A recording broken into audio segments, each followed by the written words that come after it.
For years, Albert Hoffman, a research chemist for Sandoz Pharmaceuticals, has been working on a project that involves the methodical synthesis of specific molecules as a means towards the creation of a new migraine control drug. Hoffman returned to an earlier stage and synthesized a new batch of the 25th compound of lysergic acid series. At 4:20 p.m., April 19, 1943, Albert Hoffman was drinking 250 micrograms of LSD-25, dissolved in water. At 4:50, there was no effect. At 5, there was a mild visual distortion, and Hoffman was overwhelmed by amusement. Shortly after 5 on Monday, April 19th, Hoffman climbs onto his bicycle and heads for home.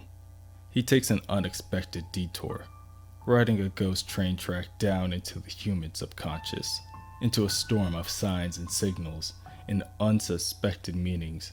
Hoffman is Magellan, Columbus, venturing through the door, beyond the blue horizon, over the rainbow and around the bend, and nothing will ever be the same again. Within Dr. Silence's residence, Mr. Nobody and his band of thieves inspect the bicycle of Dr. Hoffman. It has become supercharged with bizarre energies of the first groundbreaking LSD experience. Essentially, it has become a consciousness-altering device of outrageous potency. This bike has been bought and sold by collectors and druggies alike. "This is brilliant," shouts the Love Glove. "Just this morning, he was a normal guy, and now he's a real supervillain." They can start doing whatever they want now, as soon as the toy and number none arrive. At that moment, Agent Exclamation runs into a door. It seems as if number none has already arrived. Number none is also known as the most elusive supervillain of all. Everyone and everything at some time or another has been number none. That is why he can never be caught.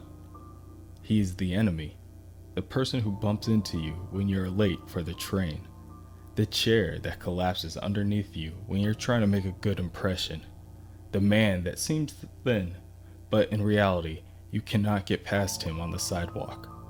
We are all number none. With another member now assembled, the new Brotherhood of Dada is born. At the base, on Danny the Street, Joshua alerts Robot Man on the ongoings in Venice. Robot Man cannot understand how Mr. Nobody is back in reality. How did he escape? It hasn't even been that long since they trapped Mr. Nobody in the painting in Paris. Also, Larry Traynor unceremoniously returns. Cliff welcomes back his friend. He's going to need all the help that he can get, but he wonders aloud, where did Larry come from? Last time Cliff saw him, he turned into a big glowing ring of light. That is correct, Larry says. It was having sex with itself, and it will tell its friends later. The Brotherhood of Dada make their way into the streets of Venice, and the Love Glove cannot help but notice that nobody notices them. That's all on account of Agent Exclamation. Him and his colleagues will always come in as no surprise. People may see them, but they won't surprise them, even if they are a peculiar bunch.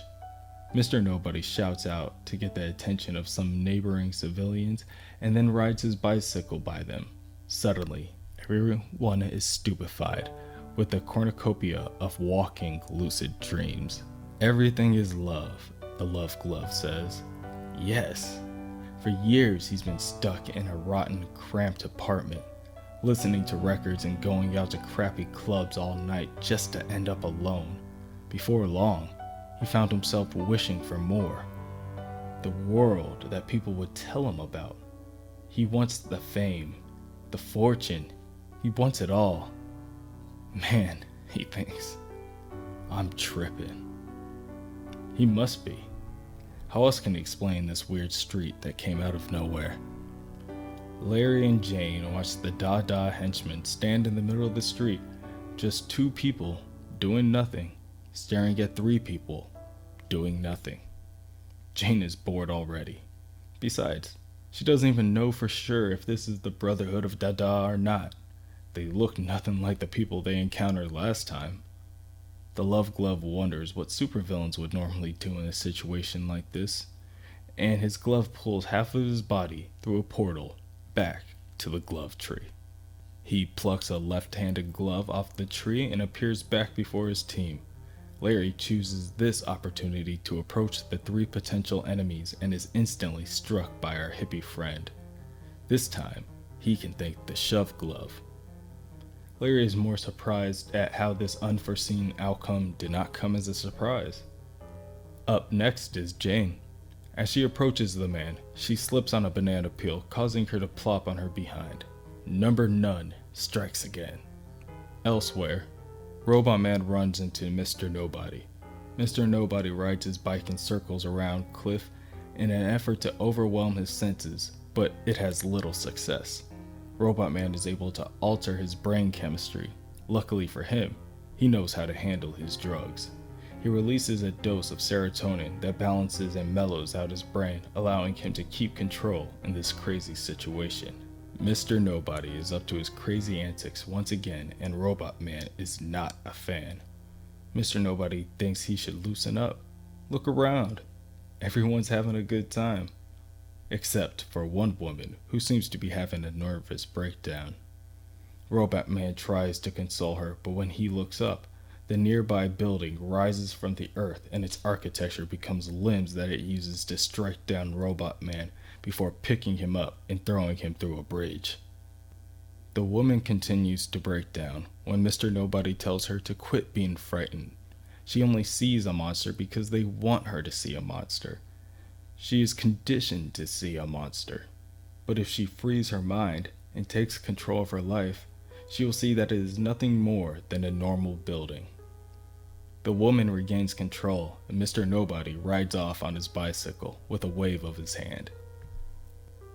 Back with Rebus and Jane, the negative spirit arises and goes to attack the Brotherhood of Dada. Before it reaches its enemies, Alias the Blur grabs onto it and drains the life away from it, resulting in the spirit collapsing on the ground. Jane runs to try to solve this through dialogue. She asks the Love Glove who he is and who's the team, but before she can finish her question, a bus rushes by. Mr. Nobody jumps out of the bus and grabs a nearby homeless man as a hostage. He tells Danny the Street and the Doom Patrol that if Danny can teleport him and his Brotherhood to New Mexico, he will let the man live. Robot Man approaches, but it's too late. Their enemies are already gone. Danny has left them stranded in Venice, and the Brotherhood of Dada have beaten them once again. Whatever Mr. Nobody's plan is, they are not prepared. Rebus appears too. The mirror creature attempted to age the negative spirit, but since it's an entity with eternal life, all it did was cause him some discomfort for a moment. The three heroes stand in silence. In New Mexico, the Brotherhood work on their new bus. It is no ordinary bus. Mr. Nobody will drive this machine around America. They will transform this bus into a tool for mass consciousness alteration with Hoffman's bike at its epicenter. The Love Glove chuckles. This should take no time at all, now that he has the Techno Glove at his disposal. One day, their plan will come to fruition. Mr. Nobody will save his original Brotherhood. They refuse to leave the painting because they do not want to deal with the realities of the outside world. But once he changes the world for the better, it will be a welcome world for all.